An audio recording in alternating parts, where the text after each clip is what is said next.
নমস্কাৰ স্বাগতম জনাইছো এই মুহূৰ্তলৈ ষ্টুডিঅ'ত পৰস্মিতা আৰু সুদীৰ্ঘ 175টা দিনৰ বিৰতিৰ অন্তত আজিৰ পৰা সংসদৰ অধিৱেশন আৰম্ভ হৈছে কৰোনা আতংকৰ মাজতে 1 অক্টোবৰলৈ অবিৰতভাৱে 18 দিনৰ কাৰণে অনুষ্ঠিত হ'ব এই অধিৱেশন এইবাৰ অধিৱেশন শনি আৰু দেওবাৰৰ বন্ধ নাথাকিব প্ৰথম দিনা ৰাতিপুৱা 9 বজাৰ পৰা দিনৰ 1 বজালৈ লোকসভা অনুষ্ঠিত হ'ব আৰু আবেলি 3 বজাৰ পৰা সন্ধিয়া 7 বজালৈ ৰাজ্যসভা অনুষ্ঠিত হ'ব আনহাতে দ্বিতীয় দিনৰ পৰা ৰাতিপুৱা ৰাজ্যসভাৰ বিয়লি লোকসভা 4 ঘণ্টাৰ কাৰণে অনুষ্ঠিত হ'ব উল্লেখযোগ্য যে এবাৰ সংসদৰ অধিৱেশনত প্ৰশ্নকাল নাথাকে সাংসদসকলে লিখিত প্ৰশ্ন জমা দিব পাৰিব এবাৰ সংসদত 45খনকৈ বিধেয়ক উত্থাপন হোৱাৰ সম্ভাৱনা আছে তাৰ 11খন অধ্যাদেশক বিধেয়ক গৃহীত কৰি আইনলৈ পৰিৱৰ্তন কৰাৰ চেষ্টা চলাব চৰকাৰে এবাৰ অসম সম্বন্ধীয় কোনো বিধেয়ক তালিকাভুক্ত হোৱা নাই আৰু এই মুহূৰ্তত আমি পুনপটীয়াকৈ লৈ গৈছো আপোনালোকক সংসদৰ মজিয়ালৈ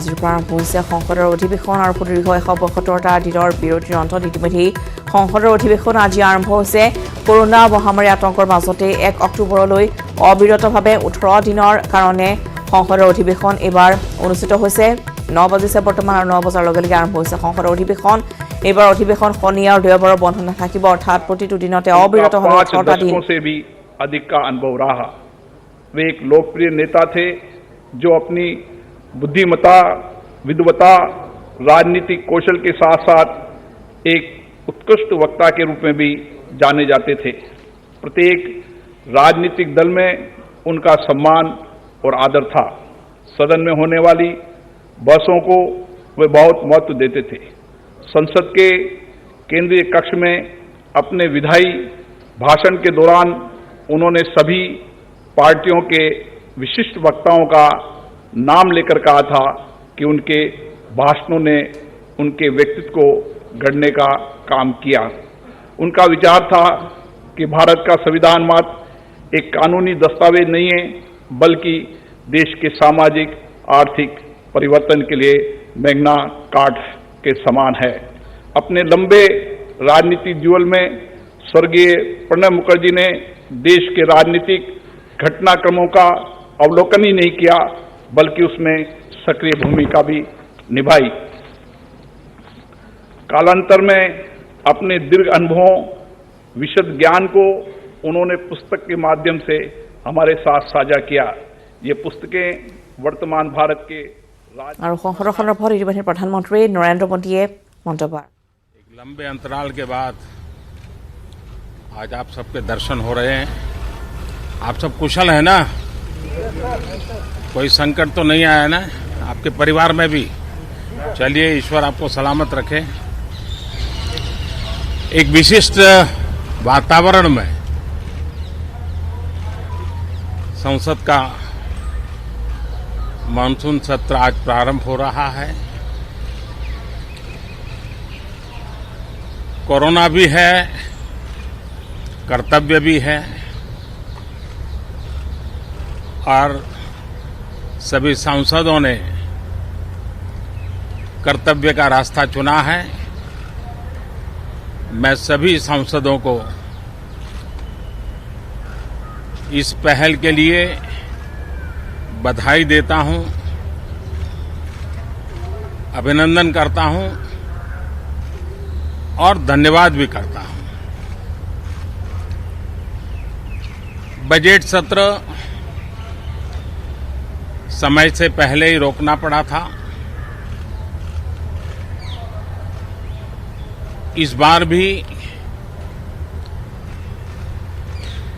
दिन में 2 बार एक बार राज्यसभा एक बार लोकसभा समय भी बदलना पड़ा है सैटरडे संडे भी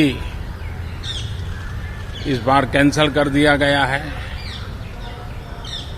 लेकिन सभी सदस्यों ने इस बात को भी स्वीकार किया है स्वागत किया है और कर्तव्य पथ पर आगे बढ़ने का फैसला किया है इस सत्र में कई महत्वपूर्ण निर्णय होंगे अनेक विषयों पर चर्चा होगी।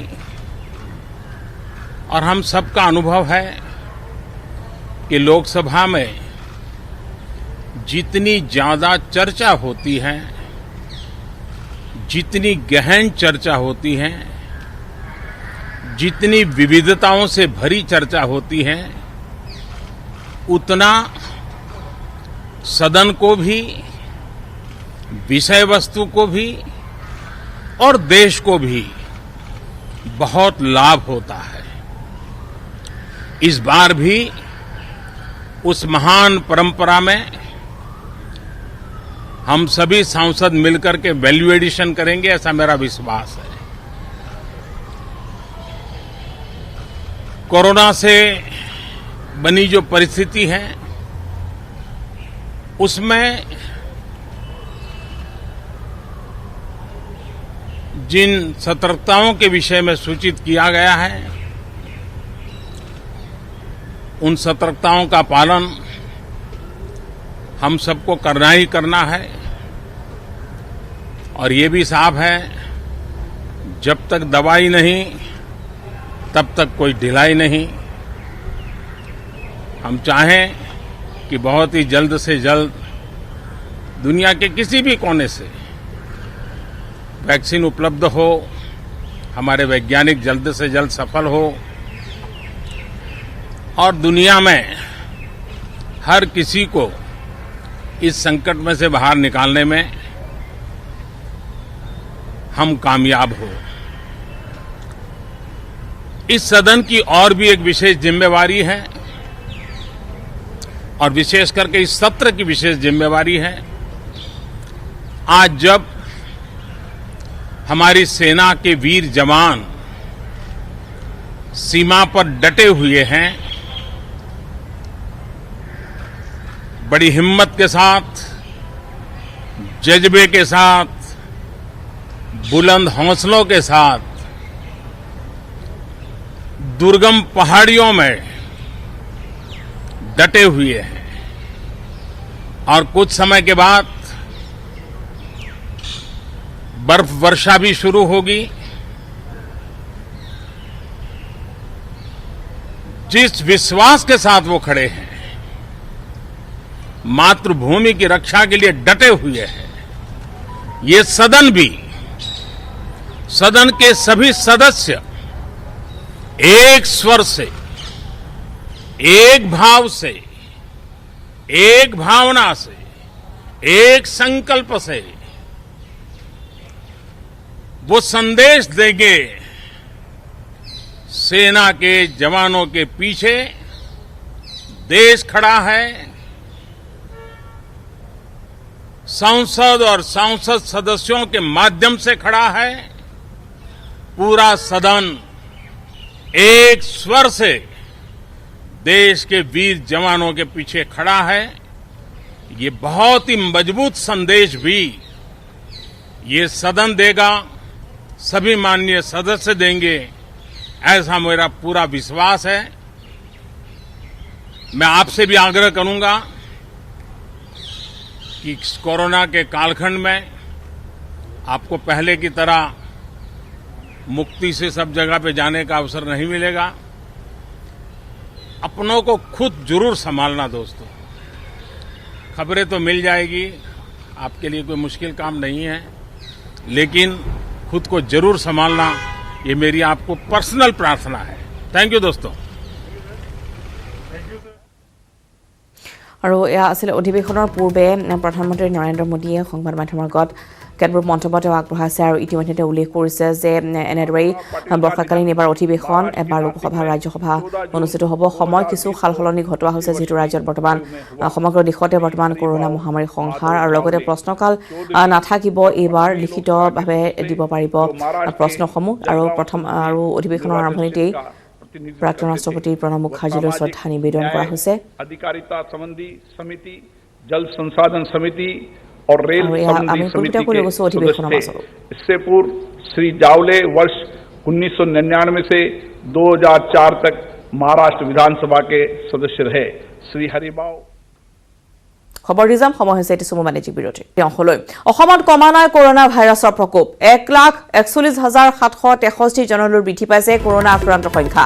বিগত 24 ঘণ্টাত 1292 জন কৰোনা আক্ৰান্ত চিনাক্ত কৰা হৈছে।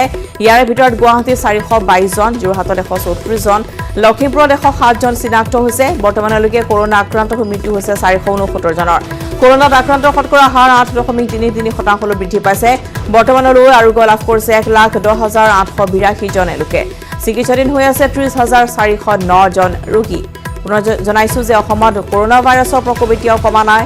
1,41,763 জনলৈ বৃদ্ধি পাইছে কৰোনা আক্ৰান্ত সংখ্যা। বিগত 24 ঘণ্টাত 1,292 জন আক্ৰান্ত চিনাক্ত কৰা হৈছে। ইয়াৰে ভিতৰত গুৱাহাটীত 422 জন, যোৰহাটত 134 জন, লখিমপুৰত 107 জন চিনাক্ত। কৰোনা আক্ৰান্ত হৈ মৃত্যু হৈছে 469 জনৰ। আক্ৰান্ত শতকৰা হাৰ 8.33% বৃদ্ধি পাইছে। আৰোগ্য লাভ কৰিছে 1,10,882 জনে। চিকিৎসাধীন হৈ আছে 30,409 জন ৰোগী।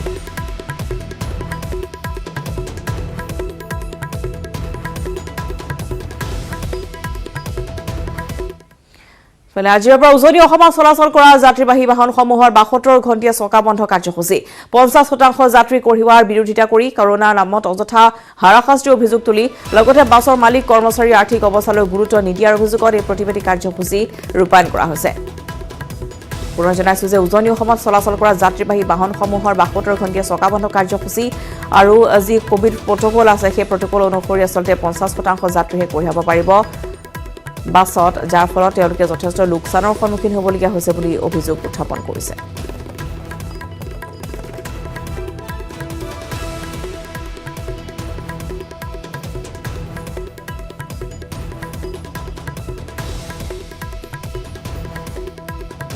আৰু এই মুহূৰ্তত আমি যোৰহাটলৈ যাম। গৌতমে জনাব যে যোৰহাটত এই বন্ধৰ প্ৰভাৱ কেনে পৰিছে। গৌতম, আপোনাৰ পৰা জানিব বিচাৰিছোঁ, যিহেতু যাত্ৰীবাহী বাহনসমূহৰ চলাচল বন্ধ কৰা হৈছে উজনি অসমত, গতিকে এই চকা বন্ধ কাৰ্যসূচী যোৰহাটত কি প্ৰভাৱ পৰিছে আৰু দাবী আমি জানিব বিচাৰিছোঁ তেওঁলোকৰ।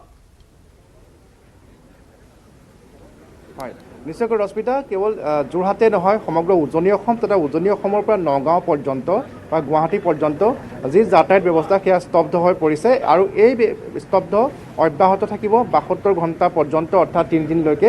আৰু ইয়াৰ মূল কাৰণ হৈছে যে উজনি অসমৰ যি সন্মিলিত যাত্ৰীবাহী যি পৰিবহণ ব্যৱস্থা আছে, যি সন্থা আছে, তেওঁলোকে এই বন্ধৰ আহ্বান জনাইছে। আৰু ইয়াৰ অন্তৰালৰ কাৰণটো হৈছে যে কোভিড-19 পৰিস্থিতিৰ বাবে চৰকাৰে যে নীতি নিৰ্ধাৰণ কৰি দিছিল যে 50% যাত্ৰী নিব পাৰিব আৰু তাৰ লগতে যদিহে যাত্ৰীসকলৰ পৰা অধিক ভাড়া সংগ্ৰহ কৰা হয় তেনেহ'লে তেওঁলোকৰ পৰা ব্যৱস্থা গ্ৰহণ কৰা হ'ব। আৰু যিসকল বাছ মালিক আছে তেওঁলোকে বহু ক্ষেত্ৰত যাত্ৰীসকলৰ পৰা 20 টকা 30 টকা পৰ্যন্ত বেছিকৈ লৈছিলে, যিহেতু তেওঁলোকৰ 50% যাত্ৰী নিলে তেওঁলোকৰ কোনো লাভ নহয় বা তেওঁলোকে লোকচানতে গাড়ী চলাব লগা হয়। আৰু ইয়াৰ পৰিণতিত তেওঁলোকৰ পৰা এনফৰ্চমেণ্টে বহু পৰিমাণে জৰিমনা ইতিমধ্যে সংগ্ৰহ কৰিছে, জৰিমনা বিহিছে, 20,000 টকা পৰ্যন্ত জৰিমনা সংগ্ৰহ কৰিছে। আৰু তেওঁলোকে দাবী জনাইছে যে যিহেতু বিগত প্ৰায় 4-5 মাহ ধৰি তেওঁলোকৰ বাছসমূহ চলা নাই, গতিকে এই ক্ষেত্ৰত যি তেওঁলোকে ৰোড টেক্স দিব লাগে সেই ৰোড টেক্সসমূহ মাফ কৰিব লাগে বা ইঞ্চুৰেঞ্চৰ যি ম্যাদ সেই ম্যাদ কিছু বঢ়াই দিব লাগে বা এই ক্ষেত্ৰত যি জৰিমনা চৰকাৰে বিহাৰ ব্যৱস্থা কৰিছে, যে চৰকাৰক তেওঁলোকে প্ৰশ্ন কৰিছে যে 50% যাত্ৰী লৈ পূৰ্বৰ ভাড়াৰ নিৰিখতে য'ত নেকি বৰ্তমান ডিজেলৰ মূল্য প্ৰায় 10 পৰা 12 টকা পৰ্যন্ত বৃদ্ধি পাইছে, তেওঁলোকে কেনেধৰণে চলাব সেই প্ৰশ্ন চৰকাৰলৈ কৰিছে। আৰু চৰকাৰৰ পৰা কোনো উত্তৰ নোপোৱাৰ বাবে তেওঁলোকে এনেধৰণে 72 ঘণ্টালৈকে প্ৰথম পৰ্যায়ত তেওঁলোকে এই বন্ধ ঘোষণা কৰিছে। আৰু এই সময়ছোৱাৰ ভিতৰত যদি কোনো সঁহাৰি লাভ নকৰে তেনেহ'লে পৰৱৰ্তী সময়ত তেওঁলোকে অনিৰ্দিষ্ট কাললৈকে এনেধৰণৰ চকা বন্ধ অব্যাহত ৰাখিব পাৰে। বাছ মালিক সন্থাৰ লোক আছে, মই জানিবলৈ চেষ্টা কৰিম যে মূল কাৰণকেইটা কি কি, আপোনালোকে চৰকাৰৰ প্ৰতি কোনকেইটা কথা আপোনালোকে দৃষ্টিগোচৰ কৰাব বিচাৰিছে? আচলতে কথাটো হ'ল কি, আজি যোৱা 6 মাহ দিন কৰোনা মহামাৰী সন্ত্ৰাসৰ ফলত আমাৰ পৰিবহণ উদ্যোগটো সম্পূৰ্ণভাৱে স্তব্ধ হৈ পৰিল। এনে সময়ছোৱাত আমাৰ যিটো পথ কৰ, ফিটনেছ টেক্স এইবিলাকৰ পৰা আমি একো মাফ পোৱা নাই। চৰকাৰক আমি বাৰম্বাৰ অনুৰোধ কৰিছোঁ, তথাপিতো চৰকাৰে আমাৰ প্ৰতি অকণমানো কাণ দিয়া নাই। তাৰ উপৰিও এতিয়া ধৰক আপোনাৰ লকডাউন খোলাৰ পাছত আমাৰ যাত্ৰীবাহী বাহনসমূহত 50% যাত্ৰী আমি চলাচল কৰিছোঁ। তাৰ উপৰিঞ্চি ডিজেলৰ দাম 15-16 টকা পৰ্যন্ত বৃদ্ধি হ'ল। এনেস্থলত আমি চৰকাৰক এটাই কথা সুধিব বিচাৰিছোঁ, 50% যাত্ৰী লৈ আমি কেনেদৰে আমাৰ পৰিয়াল ভৰণ পোষণ দিম, আমাৰ চালক পৰিচালকৰ পৰিয়াল ভৰণ পোষণ দিম? কাৰণ 50% যাত্ৰীৰে আমাক একো হেৰি কৰিব নোৱাৰে। হয়, মই পুনৰ আপোনাৰ কাষলৈ, আপুনি উল্লেখ কৰিছিলে যে আপোনাৰ গাড়ীখনৰ জৰিমনা বিহা হৈছে আৰু 20,000 টকা পৰ্যন্ত আপোনালোকৰ সতীৰ্থ মালিকৰ গাড়ীত জৰিমনা বিহা হৈছে, অলপ ক'ব নেকি কথাখিনি?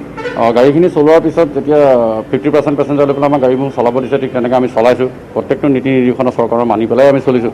তাৰপিছত এনফৰ্চমেণ্টে গাড়ীবিলাকত উঠি পেলাই চেকিং কৰে। আমি যিটো 13জন ট্ৰেভেলাৰ 13 বা 14 আৰু বাছত আমাৰ যিখিনি বিগ বাছ তাত আমাৰ 22 জন। তাৰপিছতে ধৰক ভাড়া সেই তেনেকৈ আমাৰ চলাই থকা আছে। তাৰপিছত ভাড়াটো ধৰক ইয়াৰ পৰা যেনে য'ত ধৰক শিৱসাগৰলৈকে এটা এক্সাম্পল দিছোঁ, শিৱসাগৰলৈকে 100 টকা ভাড়া হয়, মানে অৰিজিনেল ভাড়া 80 টকা। এতিয়া আমি ৰিকুৱেষ্ট কৰি পেলাই 20 টকা বা 10 টকা এটা বেছি লৈছে। তেনেকুৱা স্থলত যদি তেওঁলোকে 10 টকাটো বঢ়াই লোৱাৰ কাৰণে যদি এনফৰ্চমেণ্টে গাড়ীখনৰ ওপৰৰ পৰা যদি 2000 টকা এটা ফাইন কাটে, যিটো আমাৰ ইনকামে হয়, ইনকাম বুলিবলৈ মালিকৰ ইনকাম হয় ডেইলি 500 টকাকৈ, আমি কেনেকৈ দিম? গতিকে এনেকুৱা অৱস্থাত প্ৰত্যেক অকল এখন গাড়ী বুলি নহয়, প্ৰত্যেক ডিষ্ট্ৰিক্টে এইটো কাম কৰি আছে। ডিব্ৰুগড়ত কৰিছে, শিৱসাগৰত কৰিছে, লখিমপুৰত কৰিছে, সেইদিনাখন 20,000 টকা পৰ্যন্ত ফাইন কৰিছে এখন গাড়ী। গতিকে আমি এই গোটেই বস্তুখিনি আলোচনা কৰি উজনি অসম বাছ মালিক সন্থাই আজিৰ পৰা 72 ঘণ্টা আমি বন্ধ ঘোষণা কৰিছোঁ। আৰু এই ক্ষেত্ৰত ধৰক ফাইনটোতো ফাইনেই, ৰোড টেক্সটো আমিতো কৰোণা মহামাৰীৰ সময়তো আমি গাড়ী নিজে বন্ধ কৰা নাই, চৰকাৰে আমাৰ গাড়ী বন্ধ কৰি ৰাখিছে। তেনেস্থলত তেওঁলোকে ৰোড টেক্সটো অন্ততঃ 3 মাহৰ আমাক ৰেহাই দিয়ক। আৰু আপোনাৰ ইঞ্চুৰেঞ্চৰ ম্যাদটোতো বঢ়াব পাৰে, তেওঁলোকে 2 মাহ অন্ততঃ ম্যাদটো বঢ়াই দিয়ক। তেওঁলোকক ইমান বাৰম্বাৰ তেওঁলোকক জনোৱাৰ পিছতো তেওঁলোকে কোনো ধৰণৰ আমাৰ প্ৰতি সঁহাৰি জনোৱা নাই। সেইকাৰণে আমি 72 ঘণ্টা। আৰু আপোনালোকে আৰু এটা কথা উল্লেখ কৰিছিলে, আৰু ৰশ্মিতা, আমি আৰু এই ক্ষেত্ৰত আৰু এটা কথা জনাই ল'ব বিচাৰিছোঁ যে যি সময়ত কৰোণা মহামাৰীৰ পৰিস্থিতি অব্যাহত আছিলে বা বৰ্তমানো অব্যাহত আছে, সেই সময়ছোৱাত যেতিয়া আন্তঃ জিলাসমূহৰ মাজত যোগাযোগ ব্যৱস্থা কিছুদিনৰ বাবে খুলি দিয়া হৈছিলে, তেতিয়া এইসকল লোকেই সেই লোকসকলৰ অহা যোৱাৰ বাবে জিলা প্ৰশাসনক গাড়ী ব্যৱস্থা কৰিছিলে। কিন্তু তেওঁলোকক মাত্ৰ কেৱল তেলৰ যোগান ধৰা হৈছিলে। কিন্তু আজি পৰ্যন্ত তেওঁলোকে যি পাৰিতোষিক পাব লাগিছিলে বা সেইসমূহ গাড়ী দিয়াৰ বাবে যিখিনি ধন তেওঁলোকক পাব লাগিছিলে, সেই ধন কিন্তু চৰকাৰে এতিয়ালৈকে আদায় দিয়া নাই।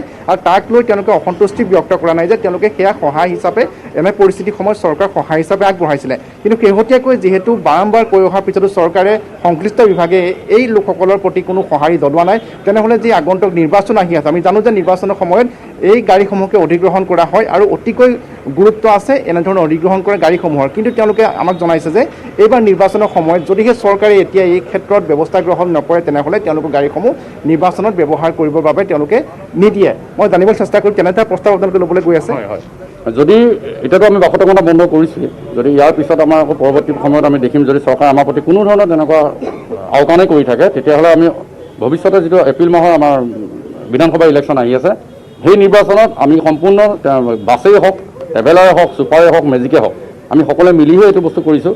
বেচৰকাৰী বাছ মালিক সন্থা আৰু তাত আণ্ডাৰ এছ টি চিখিনি সোমাই আছে। আমি সেই গাড়ীখিনি অধিগ্ৰহণৰ ক্ষেত্ৰত বা তেওঁলোকক আমি দিয়াৰ ক্ষেত্ৰত আমি এইটো বাধা কৰিম, আমি নিদিওঁ। নিশ্চয় যিখিনি অভিযোগ আছে তেওঁলোকৰ চৰকাৰৰ ওচৰত আহ্বান আছে যে তেওঁলোকৰ যি বাছ ভাড়া বৰ্তমান দেখিবলৈ পোৱা গৈছে যে বাছ ভাড়াও সমানে ৰাখিবলগীয়া হৈছে, কিন্তু পূৰ্বৰ দৰে ৰাখিবলগীয়া হৈছে, কিন্তু তাৰ অনুপাতে কিন্তু যাত্ৰী 50% নিব পাৰিছে, যাৰ ফলত যথেষ্ট লোকচানৰ সন্মুখীন হ'বলগীয়া হৈছে উজনি অসমৰ বাছ মালিক সন্থা। গতিকে 72 ঘণ্টা তেওঁলোকে চকাবন্ধ কাৰ্যসূচী ৰূপায়ণ কৰিছে আজিৰে পৰা। এই মুহূৰ্তত পুনৰ দিছোঁ আন এটি বিৰতি।